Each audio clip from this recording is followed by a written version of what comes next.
Camat Palihapitiya mungkin tidak banyak yang mengenal namanya, apalagi julukannya. Charlie Foxtrot, daredevil entrepreneur pengusaha gila. Namanya saat ini sangat dihormati, salah satunya dia menemukan sebuah rumus psikologi sosial, yaitu tentang keinginan manusia untuk eksis, terkoneksi, yang menyentuh hak dasar manusia, bahwa semua manusia diciptakan sama haknya. Rumus ini mendistrak, merusak tatanan baku dunia sosial media. Sewaktu dirinya mempresentasikan idenya, maka seorang pemimpin visioner seperti Mark Zuckerberg pun bersedia merombak ulang Facebook. Inilah yang terjadi di tahun 2008. Sehingga dalam 1 tahun, di tahun 2009, dari 50 juta pengguna Facebook meningkat menjadi 750 juta membernya. Dia sendiri bergabung di Facebook sejak 2005 sebagai VP Engineering, yang dalam 3 tahun mengusulkan perubahan radikal, membongkar FB ala sosmed terdahulu menjadi baru, yaitu apa yang kita pakai Facebook sekarang ini. Saat ini, Camat Palihapitiya sudah tidak bersama Facebook lagi, namun sudah menjadi seorang venture kapitalis yang besar yang dia bangun selagi dirinya masih bekerja di Facebook. Apa yang dilakukan oleh Camat Palihapitiya sebenarnya sih? Dia melakukan perusakan destruksi terhadap sistem yang ada. Kita semua tahu bahwa destruction is job number 1 before competition does it for us. Merusak adalah pekerjaan utama. Ini adalah kata-kata provokatif dari Tom Peters, pakar manajemen yang visioner kira-kira 10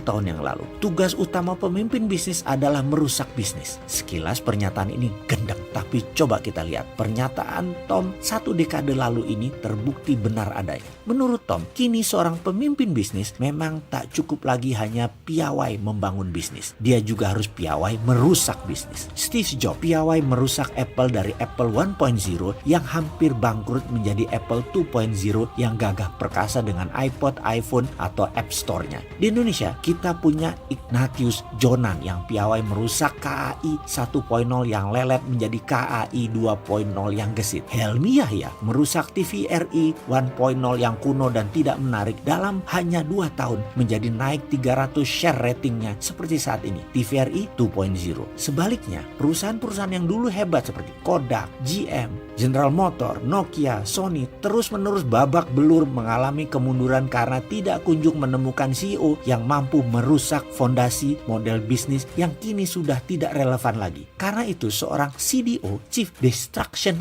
Officer, kini adalah sosok paling diburu perusahaan-perusahaan seantero jagat raya. Yang sering kita dengar selama ini tentunya CEO, Chief Executive Officer, Chief Financial Officer, Chief Operating Officer, Chief Marketing Officer. Tapi kini ada bintang baru lagi yang namanya Chief Destruction Officer. Ini bidang langka, bidang yang hanya dimiliki beberapa orang saja di dunia ini. Di Indonesia mungkin hanya 3 orang saja yang telah membuktikan kepiawaiannya, seperti Pak Dahlan Iskan, Pak Jonan, dan Pak Helmi Yahya. Kembali ke destruksi perusak. Dari arti harafiahnya saja sangat aneh dan gak nyambung. Destruction artinya perusakan atau penghancuran. Jadi kalau CEO bertugas mengelola seluruh strategi dan operation perusahaan, CFO mengelola keuangan perusahaan, CMO membangun strategi pemasaran, lah CDO ini tugasnya menghancurkan perusahaan. Sekilas memang gendeng terlihat, tapi pelan-pelan kita coba mencernanya. Landscape bisnis saat ini bergerak dengan kecepatan tinggi, chaotic, radikal, turbulent, volatile,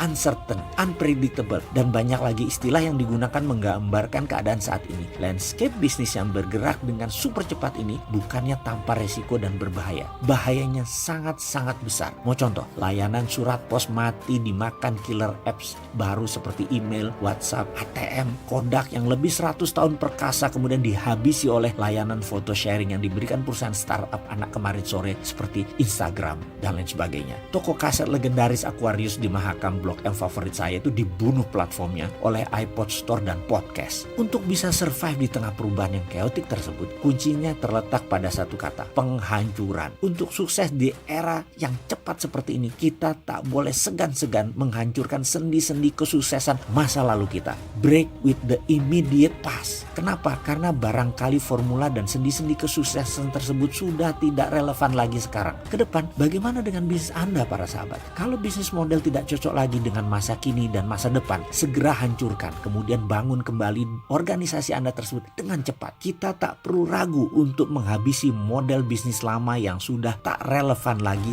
dengan yang lebih baru, dengan yang lebih fresh. Kita harus segera, kapanpun kita harus siap dan tak segan-segan melakukan creative destruction, penghancuran secara kreatif. Saya ulangi sekali lagi, hancurkan model bisnis lama yang tidak relevan lagi sekarang. Kita semua tahu efek virus corona dan perang dagang berkepanjangan Amerika Cina, Indonesia bisa masuk ekonomi sulit dari sekarang sampai ke depannya. Ini bisa kapanpun datang dan terus mengintai merugikan bisnis kita tanpa sinyal, tanpa pemberitahuan. Maka creative destruction harus menjadi keseharian operasi perusahaan kita, organisasi kita, tim kita, sistem yang kita bangun, budaya perusahaan kita haruslah memiliki kapasitas dan kepiawaian untuk melakukan creative disruption. Sahabat semua, sehubungan dengan hal itu, bagaimana kalau kita melakukan terobosan sekarang? Kita ambil peluang ini sekarang. Kita harus kuasai ekonomi dan bisnis di masa krisis ini sekarang. Sekali lagi, waktunya adalah sekarang. Bagaimana kalau kita bersama-sama bergabung dengan jagonya transformasi bisnis ini untuk meledakkan bisnis Anda meningkat 300%? Setuju?